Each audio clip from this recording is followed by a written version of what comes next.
I'm in Salad and I saw the Medusa Touch. It is directed by Jack Gold, written by John Briley. And if you haven't seen this movie, I will spoil it for you. This was requested by a Patreon. If you'd like to fast track movie review, you can do that at patreon.com/ASEPresents.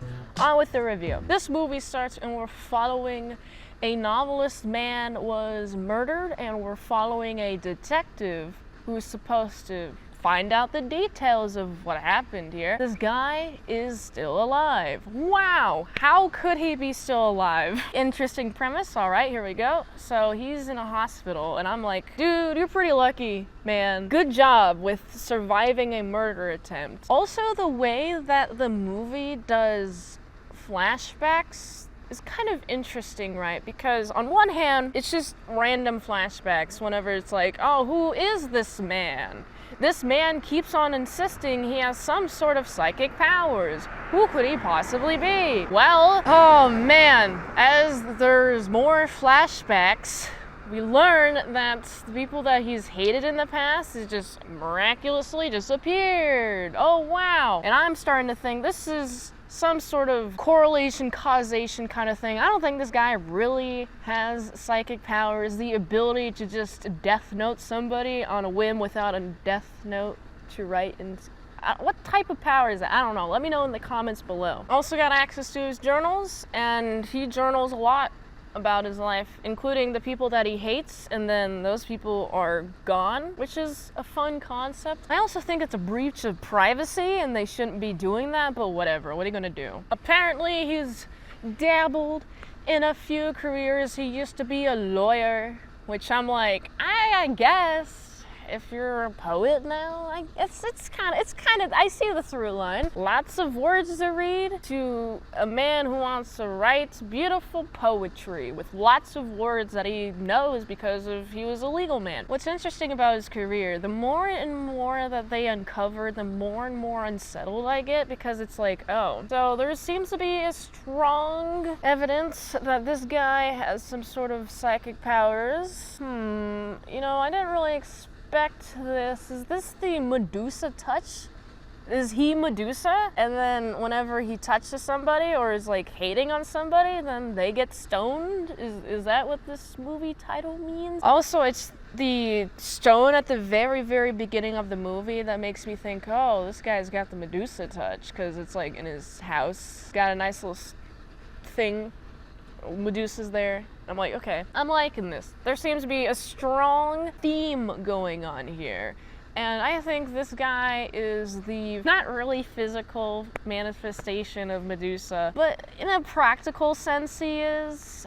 In some weird way, how that works, I don't know. No one looks at him and turns into stone, so I think that connection's a little loose, but you know, this guy is just weird. He seems to have a strong disdain for the world, and I'm just thinking, this guy needs to be eliminated. The more and more behavior that this movie shows, it makes me think, this guy is kind of a bad guy. There are a few things I'd like to comment about this movie. First of all, I like the tension being built. It's like a slow burn, I'd describe it. They're uncovering more and more evidence, and the more and more evidence that they uncover, the more and more unsettling feeling that I get. I feel more unsettled. But also, I think this movie's a little slow. Like, just a little slow for me. There are some points where I was like, yeah, I'm kind of bored. I mean, I know what's going on. They're finding some evidence that this guy is kind of a not good person, and there's more evidence that he has psychic powers. I get it. What are you gonna do about it? Well,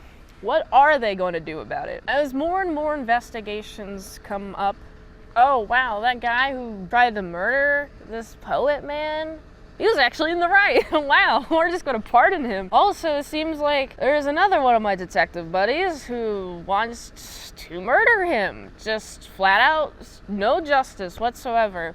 And I'm thinking, I mean, does this man need the justice system? He's using psychic powers to kill people he doesn't like. And that could be like a slight. Maybe he worked at a restaurant job and the person didn't give him a big enough tip. I don't think that's fair to murder somebody over. But he's not using the fairness system at all. So I think it is perfectly fine for these detectives to be like, we need to murder this man. And I really like the attempt to do so. Here is the big old third act. Here's where all the tension was building, leading to his face getting smashed in.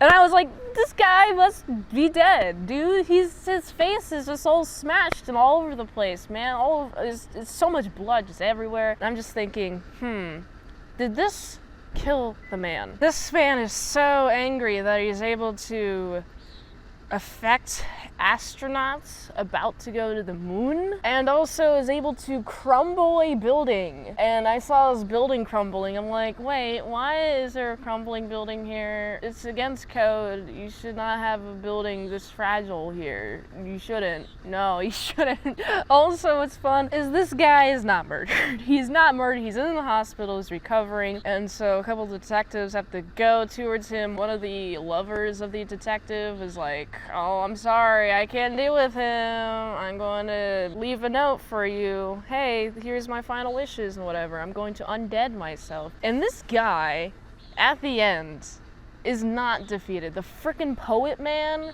no, he just seems to have more and more anger in him. The more and more people try to murder him, the more he gets stronger, it seems. In the end, it just kind of ends in a note where I'm like, I'm not exactly sure what the future of this is. I mean, it seems like the implication is that this guy causes more murders and more disaster, but I feel like the ending is up to interpretation. So my general experience watching this movie, there was a lot of tension. I was intrigued by it. I was a little bored in the middle parts, but when it came to the end parts, I was like, what? He has this much power? Not only can he like just randomly murder people with his mind, he can also destroy buildings.